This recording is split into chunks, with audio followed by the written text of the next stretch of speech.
بیګا مې مړ په خوب لیدلی سهار مې سرو شونډو پتري نیولي ونه. سلامونه او مینه مې ومنئ هغو مسافرو ته چې د وطن نه لرې وي او وطن ته راستانه شوي وي، په رخصتۍ راغلي وي، هغو ته دغه ټپه ډالۍ ده. په خوب مو وینو او سار هیڅ هم نه وي، خو شونډو مو پتري نیولي وي. بیا هم ښه راغلاست، ستاسو خپل کوربه حبیب مسافر یم. زما د لرې وطن یاره خپرونه کې د دې نه مو خبرو چې هلته افغانانو باندې څه تیریږي، بیا په یوې تور سرې باندې څه تیریږي، د هغې د زړه خبرې، د هغې سره ډېرې پوښتنې دي. دا به پوښتو.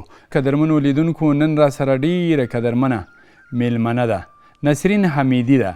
ورځو دې ته ستړي مشي کوو او دې ته ښه راغلاست وایو. نسرین حمیدي بیبي ستړي مشي، جوړ په خیر، خدای دې وکړي چې دغه ژوند ښه روان وي، له خپل ژونده به تاسو مونږ خبروئ او دغه وطنوال به د دغلته چې کوم وطنوال د راغلي د هغو له ژونده به یو بل سره د زړه خواله کوو، د هغو په ژوند به خبرې کوو. مننه، خوشحاله اوسئ. مخه سلامونه وړاندې کوم تاسو ته او د ژوندون نړیوال رادیو تلویزیون ټولو لیدونکو او اورېدونکو ته. ډېره منن، کور مو ودان خوشحاله اوسیږي. نسرین بیبي که تر دې پیل کړو چې نسرین بیبي دې دنیا ته چېرته سترګې وغړولې او په کوم ولایت کې خاپوړې وکړې؟ زه د وردګو ولایت د چک په ښکلې دره کې زیږېدلی یم او ژوند مې کابل کې کړی. ښه، لومړی مهاجرت مو هم جرمني هیواد ته و که نه کوم بل هیواد ته مهاجر شوی او بیا وروستو کې جرمني ته لاړئ؟ نه، لومړی یو 15 ورځې پاکستان کې وو او د پاکستانه جرمني ته راغلو. قدرمنو هیوادوالو، ورځو زموږ همکارانو یو څه راټول کړي دي، دا وګورئ، د دې په اړه د دې معلومات دي. بیرته راګرځو، بیا د نسرین احمدي سره نورې خبرې کوو.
بیا هم ښه راغلاست قدرمنو لیدونکو. دا د نسرین حمیدي یو څه برخې مو ولیدلې. اولنۍ پوښتنه به مو دا وي چې تیر 2 کاله دومره موده نه ده او تا خپل افغاني دغه کالي په غاړه دي او ولاړه یو مایک ته، دغه د څه شي غونډه ده؟ چې معمولا په فرهنګي او ادبي غونډې او همدارنګه د افغان ښځو د حقوقو اړوند ځینې غونډې دي، په هغو کې ګډون کوم او ځینې علمي کانفرانسونه دي چې په هغو کې مې هم ګډون کړی. چا وهڅولی یا د دغه دومره پرمختګ چې تاسو کړی دا چې نن موږ سره هم میلمنۍ په رسنیو کې هم راځي، وخت موږ ګورو تاسو هغه خپل فعالیت هم کوئ د ښځینهو دپاره یا د پښتو ژبې نمایندګي کوئ، په دې کې د مور لاس و، د پلار و، د ورور و، څوک در سره و؟ په دې کې تر هر څه د مخه د ما خپله هڅه او د ما خپله علاقه وه چې یو انسان که وغواړي خپله هڅه وکړي، یعنې هر څه چې وغواړي کولی شي ورته ورسېږي. او دویم قدم کې کورنۍ مې همیشه د ما ملاتړ کړی دی. بله برخه یې که دا ووایو چې دغلته تاسو ودونه کیږي، یو بل ته به ورځئ، کورنۍ دي، خوشحالۍ دي، یوازې په دغو خوشحالیو کې د خپل دغه افغاني لباس نه یا د افغاني ګڼ کالو نه کار اخلی که نه، نورې ورځې هم ورته ځانګړي کړي دي، یا عموما یې که دلته څوک اغوندي هغه د دغه جرمني خلک یا په خپله د نورو هیوادونو خلک چې هلته اوسیږي هغه په کومه سترګه ورته ګوري؟ دلته اکثرا افغاني جامې یا کوچني جامې چې دي په ځانګړو ورځو کې خلک اغوندي، او المانان همدارنګه نور خلک چې ما خپله وکتل ډېرې خوښېږي. او زه چې خپله به ما اغوستې وو نو همیشه به ټولو راته ویل چې څومره ښایسته کالي، څومره ښایسته شیان، او بیا به یې عکسونه راڅخه اخیستل او ډېر ښه احساس به یې درلود. دغه یوه وعده به موږ سره کوئ چې په همدغو کالیو کې به همدغه څه چې تا روان کړي دي، که دوکانداري کوئ، که غونډو ته ځئ، نو دغه زمونږ نمایندګي د افغانستان به همداسې کوئ لکه څنګه چې نن خپرونې ته راغلي خپلو افغانانو سره د زړه خواله کوي. انشاءالله موږ همدغه آنلاین بزنس چې شروع کړی دی د همدې افغانانو په خاطر چې ځینې افغان خویندې وې هلته افغانستان کې هغوی ډېر اقتصادي ستونزې درلودې، نو د هغوی په خاطر ما ته دا فکر پیدا شو چې زه داسې یو کار وکړم چې هم د هغوی کورنۍ اقتصادي ستونزې حل شي او یو کار ورته وکړی شم. نو هغوی موږ ته جامې شیان په لاس جوړوي، لاسي کارونه موږ ته یې لیږي او دلته یې موږ آنلاین خرڅوو. اخترونه مو څنګه دي؟ دغلته خو د تا به 2 اختره کیږي، خلک ځي راځي د وطن په څیر لکه څنګه چې دلته 3 ورځې ډوډۍ وي او پخلی وي، د دې ترڅنګ غوښې وي، خوشحالي وي، هلته هم داسې ځئ راځئ 3 ورځې وي یا 1 ورځ وي، څنګه وي؟ مغمره مینه پې ماتېږي لکه څومره چې په وطن کې وي؟ اخترونه یعنی خلک متفاوت دي. ځینې خلک دي چې دلته کورنۍ خپلوان څوک نه لري او ځینې خلک دي چې رخصتۍ نه لري، نو د هغوی اخترونه د افغانستان په نسبت لږ څه ساړه وي، خو د موږ اخترونه چې دي هماغه د افغانستان په رقم هماغسې یو د بل کورونو ته ځو، هماغسې ډوډۍ میوې تیاروو، دسترخوان تیاروو او د اختر په شپه په لاسو نکریز یږدو، نوې جامې اغوندو او د اختر په سهار ټول یعنی ښځینه نارینه ټول ځو د اختر لمونځ ته، نو ډېر ښایسته اخترونه وي، هماغه مینه مو ماتېږي. تاسو ویلي چې ښځینه او نارینه ټول لمانځه ته ځو، ښځینه هم جومات ته ځي، هلته جمع کوي؟ او جومات کې ښځینه و ځای جدا او د نارینه و جدا دی. نسرین حمیدي پخلی کولی شي؟ څه شی پخولی شي، تیارولی شي؟ پخلی کې زه د اول نه یعنی ډېره ماشومه وم چې ما پخلی کوو، خو اوس دلته په راتګ سره نور مې مسؤلیتونه کم شوي دي او پخلي ته مې ډېره توجه کړې ده.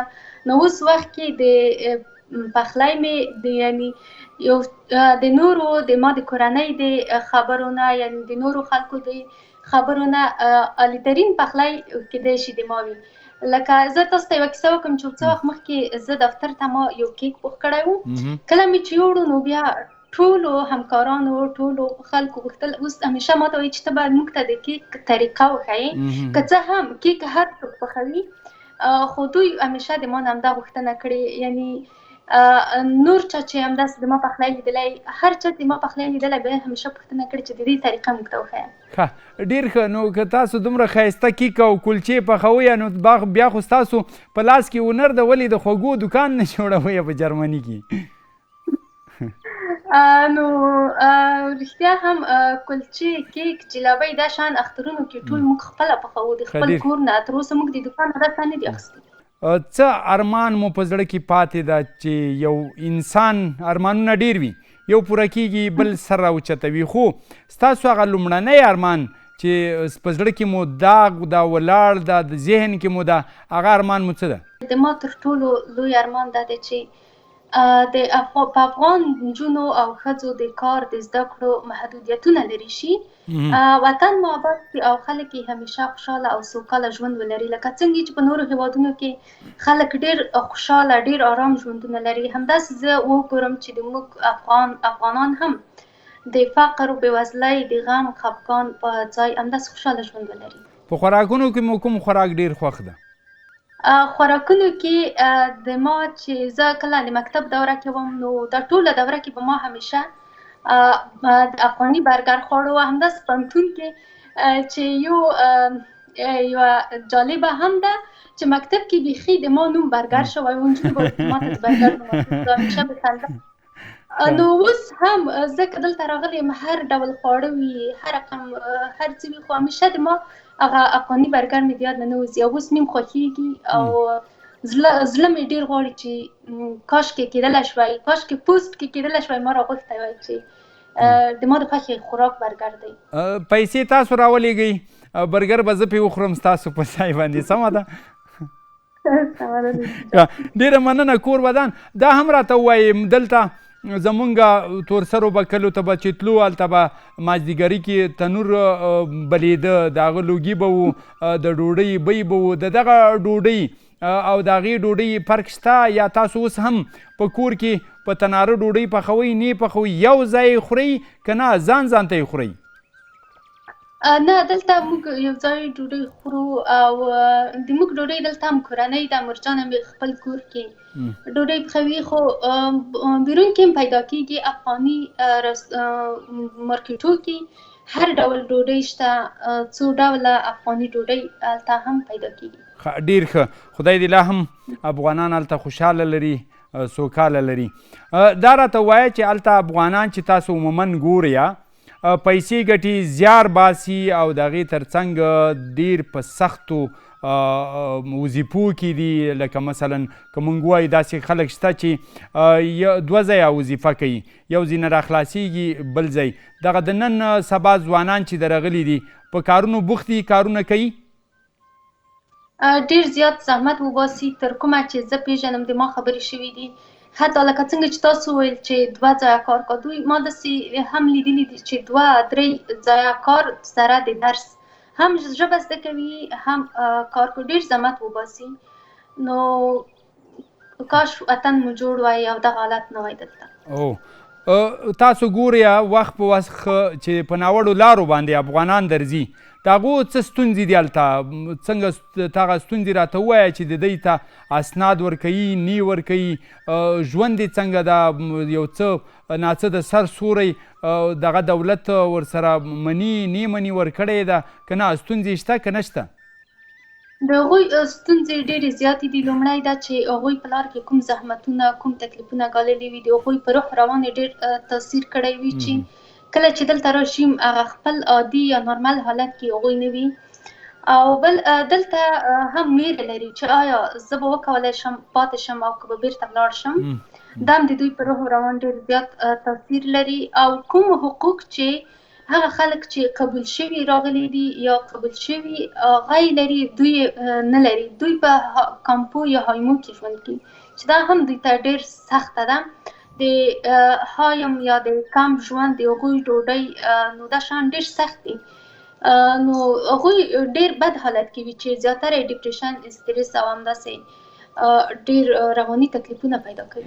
ډېره مننه. کور مو ودان، خوشحاله اوسیږئ. قدرمنو لیدونکو، د زما د لرې وطن یاره خپرونه همدومره وه. تاسو راسره ویه، زمونږ سره که هر څوک په دې خپرونه کې میلمانه کیږي، زما د لرې وطن یاره، زمونږ د واتساپ شمیره په لاندې شیشه کې لیکل شوی ده. خپل کوربه حبیب مسافر ته اجازت ورکوي، په لوی الله مو سپارمه. ډېره مننه، خوشحاله اوسیږي. کور مو ودان چې دې خپرونه کې را سره میلمانه شوي. ډېره مننه کوم. تاسو نه مننه. ډېره مننه. د خدای په امان.